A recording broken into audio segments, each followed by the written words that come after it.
ব্যস্ততার এই শহরে কাজের তাগিদে দেখা যায় আমরা বেশিরভাগ সময় ছোট্ট ফ্যামিলিতে থাকি, তাই না? সবার সাথে একসাথে কিন্তু আর থাকা হয়ে ওঠে না। তাই ছোট্ট একটা সংসার মিলে হয়তো ২ জন আমরা থাকি। খুব বেশি হলে ৩ জন থাকে।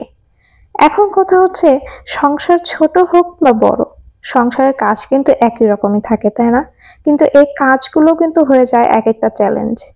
কখনো কি মনে করেছেন হেল্প ছাড়া বাসার সব কাজ একা একা ম্যানেজ করা কতটা কঠিন হতে পারে? আসলে অনেক সময় বাসার কাজগুলো একা ম্যানেজ করা এমন একটা অনুভূতি দেয় যেন কোনো এক বিশাল পাহাড় চড়তে হচ্ছে। যখন হাতের কাছে কোনো সাহায্য থাকে না, তখন সেই বিশাল পাহাড়টা অনেক বেশি ভয়ঙ্কর মনে হয়।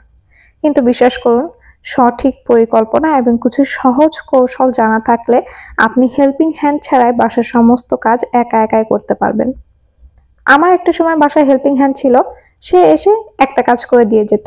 আমার আগেকার ভিডিওতে হয়তো আপনারা দেখেছেন, কিন্তু এখন আমার বাসায় আর হেল্পিং হ্যান্ড নেই।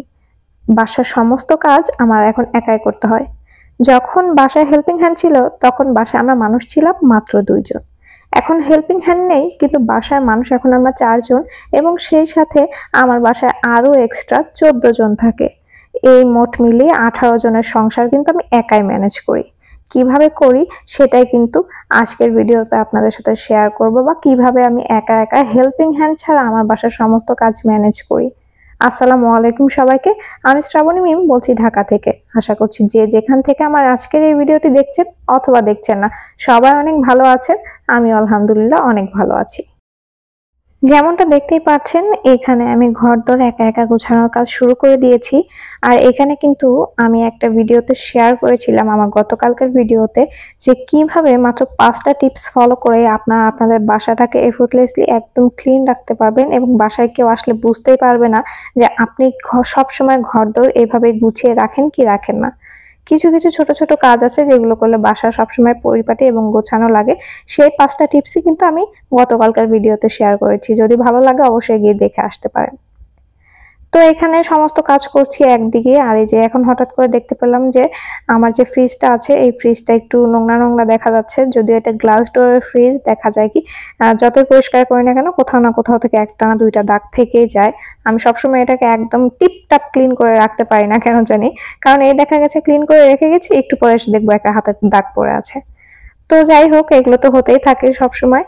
তারপরে তো মোছামুছি আর বন্ধ করা যাবে না, তাই না?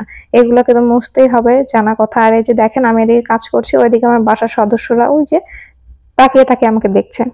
বুঝতে পারছেন তো আমার বাসায় 18 জনের সদস্য কেমন করে। তো এইখানে এই যে সমস্ত কাজ শেষ করে, আজকে ছিল লন্ড্রি ডে, তাই এখানে এই যে কাপড় চোপড় নিয়ে একদম ধোয়াধুয়ি শুরু করে দিয়েছি। আমি রোজ রোজ কাপড় ধোয়া একদমই পছন্দ করি না। আমি একদিনে ৩-৪ বালতি কাপড় ধুতে পারবো, কিন্তু রোজ রোজ কাপড় ধোয়া ভাই আমার পক্ষে একদমই পসিবল না। তাই এই যে আজকে লন্ড্রি ডে ছিল, সমস্ত কাপড় নিয়ে বসে পড়েছি। অলমোস্ট ৩ বালতি কাপড় আজকে ধোয়া হয়েছে। এখন কথা হচ্ছে যদি বৃষ্টি আসে তাহলে এই কাপড়গুলোর কি হবে। তো আমি ওয়েদার চেক করেছিলাম, ওয়েদার চেক করে দেখলাম যে না, বৃষ্টি আসার তেমন কোনো সম্ভাবনা নেই। তাই একদম ৩ বালতি কাপড় একবারে ধুয়ে ফেলছি। বেশিরভাগ সময় দেখা যায় কি আমার হাজবেন্ডের কাপড়গুলো বেশি থাকে, তো যার কারণে একটু দেখা যায় অনেক অনেক কাপড় দেখা যায়। ও যেহেতু রোজ রোজ অফিসে যায়, সেই সাথে তো আমরা বাসায় লোকজন থাকি, একটা দুইটা করে কাপড় চোপড় খোলা হয়ে যায়, পরা হয়ে যায়। এগুলো করতে করতে দেখা যায় অনেকগুলো জামা কাপড় জমে যায়। তো জামা কাপড়গুলো ধুয়ে নিয়েছি, ধুয়ে মেলে দিয়েছি। এখন এসেছি ঘরদোর পরিষ্কার করার জন্য আবার, কারণ প্রথমে কিছুটা করে গিয়েছিলাম, করে তারপরে কাপড় চোপড়গুলো ধুয়ে আসলাম, এখন বাকিগুলো করব। প্রথমে যেটা করছি সেটা হচ্ছে ঘরগুলোকে সুন্দর করে ঝাড়ু দিয়ে নিচ্ছি। আর এই ঘর ঝাড়ু দিয়ে ঘর পরিষ্কার করাটা কি যে শান্তির একটা ব্যাপার। আপনি যখন ফ্লোরে পা দিবেন, হাঁটবেন, পরিষ্কার একটা ঘর, তখন শান্তি অন্যরকম থাকবে। অথচ অন্য সময় যখন ঘরটা অপরিষ্কার থাকে বা ঝাড়ু দেওয়া না থাকে, তখন ঘরের মধ্যে পা দিলে কেন যেন একটা শরীরের মধ্যে অস্বস্তি কাজ করে। তাই আমি সবসময় চেষ্টা করি আমার ঘরের ফ্লোরটাকে সবসময় এইভাবে ঝাড়ু দিয়ে রাখার জন্য। যদিও আমার বাসা খুব বেশি সবসময় পরিষ্কার থাকে না, কারণ ওই যে আমার 18 জনের সংসারে 14 জন হচ্ছে না বোঝ, একদম না বালক, অবুঝ প্রাণী। তো ওরা তো বুঝে না, ওরা দেখা যায় এদিক সেদিক যায়, নোংরা নোংরি করে ফেলে ঘর দোরগুলো। তো যার কারণে দেখা যায় আমার ঘরদোর একটু বেশি নোংরা হয়, কিন্তু তারপরেও আমি ওই যে বললাম কিছু ছোট্ট ছোট্ট টিপস আছে যেগুলো ফলো করে সবসময় আমার বাসাটাকে টিপটাপ করে রাখি। এদিকে দেখেন আমি একদিকে মুছতেছি, অন্যদিকে যে আমার বাসার সদস্যগণ তারা ওইভাবে হাঁটাহাঁটি করছে। পায়ের যে দাগ পড়বে এটা তাদের কোনো চিন্তাই নাই। ওইরকমই করে তারা এই যে ঘুরে ঘুরে বেড়ায়। হয় যে দেখেন, ওই যে দেখা যাচ্ছে বিছানার পাশে শুয়ে থেকে লেটে আছে, অথচ এই বিছানায় তারা এসে প্রসাব করে দিবে। তাহলে বুঝেন কি পরিমাণে এরা বুঝদার।